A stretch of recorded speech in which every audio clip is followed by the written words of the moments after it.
often speak to her on the show. It's so nice to see her there in person, looking unbelievably, almost ridiculously glamorous. She looks so gorgeous, colourful, and it's lovely to see her. It really is a celebration of life as she bursts into the studio. Kate Hardcastle, the retail and consumer expert. So lovely to have you here, Kate. Good morning. Thank you for having me. Well, I'm in great company. You're looking fabulous yourself. Thank you very much indeed. All right, let's start with your first choice of story. Rail Watchdog calls for one-click refunds for train delays. Do you think that would be a good idea or very expensive for them or both? It's going to be expensive, but there's a lot unclaimed. You know, millions go unclaimed because people either can't be bothered because it's a very small amount or actually they think they don't have the rights that they do. So we need education there. What they're talking about are some of these recommendations I actually really like. The idea that if it is a small amount, you could accumulate it and then put bigger claims in together. What's the sort of amount you get for one late journey? Well, I commute up and down to the north. Sometimes my fares can be hundreds of pounds. And if it's over an hour late, I need that money back. I'm probably late. But if it's a small trip, it could be £5 here or there,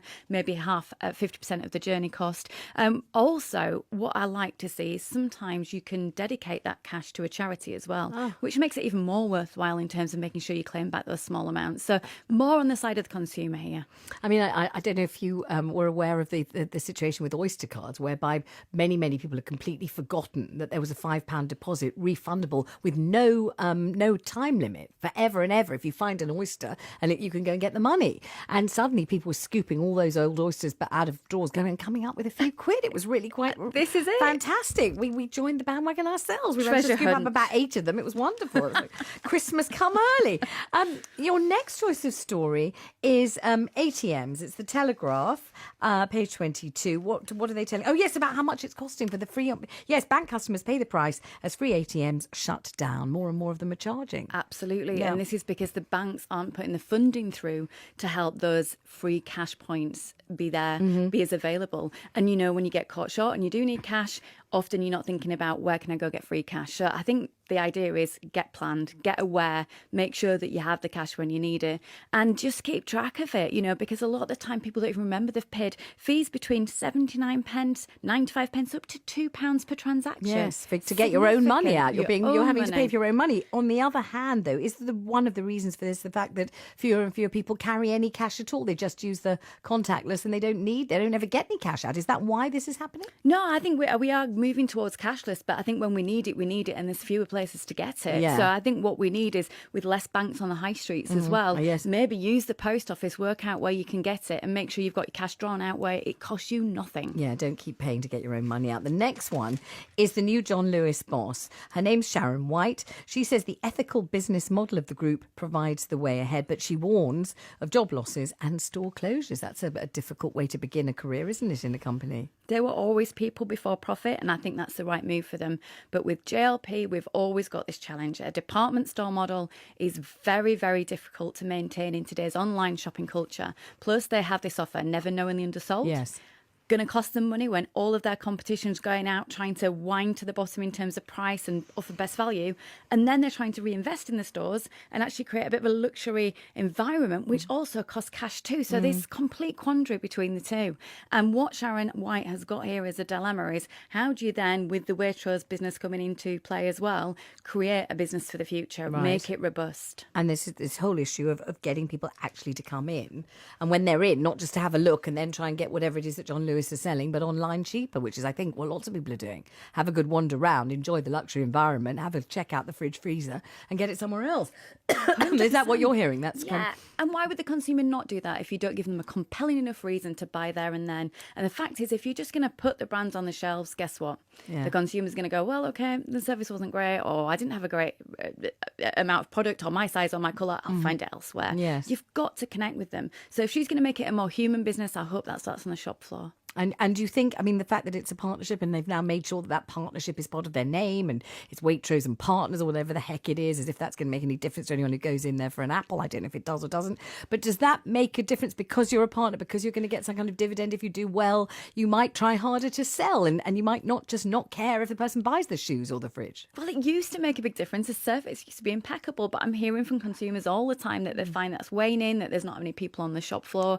And I think that's got to be a really good point of difference for their organisation. Put the service back in. So let's hope those partners reignite. Maybe they felt they were a bit lost on the strategy as well. If you were Sharon White, what would you do? First things first, I'd redefine what my offer was, and I'd understand that it can't be the same as it always was. People are always going to shop for brands elsewhere now. That's the marketplace. Do you think they need to get rid of never knowingly undersold, even though it's imprinted on our DNA? It's one of the few slogans we'll never forget. Should they lose it? Is it going to be to their detriment if they carry on doing it? Maybe definitely evolve it into not all products, but definitely make sure if you stand for something outside of all that. Also, there's a big store network. I know people say it's small, but with 50 big department stores to heat and light, plus the supermarkets, maybe they have to look at online shopping being more of a partner in terms of their future and perhaps less stores. Could you ever see a situation whereby John Lewis was a little bit more in the Tesco or Sainsbury's mode, whereby you had the supermarket, the Waitrose, and you had a sort of small chunk of it devoted to John Lewis clothes or handbags or that kind of thing? Or is that going to be far too tacky for either of them? Well, I do see that, and I see that being the same way for M&S too. I think they are going to be food offers, maybe with additional products within them,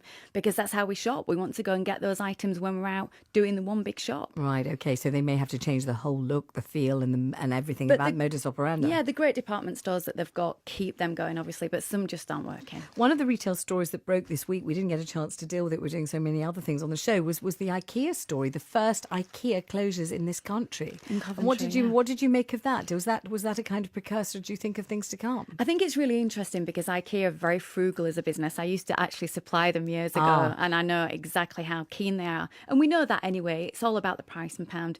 The interiors market is really challenged. A lot of the fashion brands have come in there and really, like Zara, H&M, started doing their own home accessories offer. So that's definitely disrupted. But what I would say with IKEA is these steps are taken to try and create a rigorous business for the future. They're looking at these smaller concept stores. You still go for your meatballs, but you don't have to go around as many arrows to different departments. I mean, this was one of the sort of, I don't know, with the distinctive points, or maybe one of the most annoying points, or maybe one of the most alluring, I don't know, of IKEA, that it was a shopping experience unlike any other, but you didn't necessarily relish quite a lot of it. The meatballs were excellent. Yeah. The price was excellent. The products were by and large excellent, if you like that sort of thing.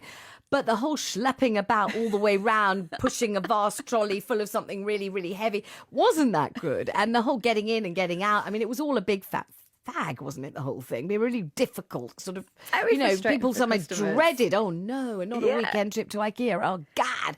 But the goods were so alluring, the price point so attractive, the meatballs so delicious. The childcare was so fantastic. It was kind of worth it, although I'm sure lots of marriages used to break up in the IKEA car park. I really mean it, because you felt so stressed. It was kind of like, oh, for God's sake, all of this for a bedside table. I hate you. I hate you. I never want to see you again. Here's a meatball. Shove it up your butt. I mean, it was kind of like that, wasn't it? So you can see the in-store IKEA experience. Boy, it is an experience, but not necessarily that altogether ideal. Past the car park as a couple, you didn't make it in the assembly, did you? No, definitely not. Of course not. Pronounce the name of it. That's what I mean. However, it's endured. I mean, how long's IKEA been on these shores? At least 30 years, isn't it? At least, yes. At least. Yeah. And it's been kind of... Chuck out your chintz from the 90s. Exactly. That was a big thing, wasn't Love-hate relationship. Yeah. But they're still going to be there. They're looking at new formats. Yes. They're looking at ways they can improve their business. And I think you're going to see steps like this even from the successful retailers now. And does IKEA do a strong online business? They do. And it's growing even more, So you get it delivered instead of having to... People don't want to do that makes a lot visit. of that. You see, that does make sense, doesn't it? Exactly. That makes a lot of sense.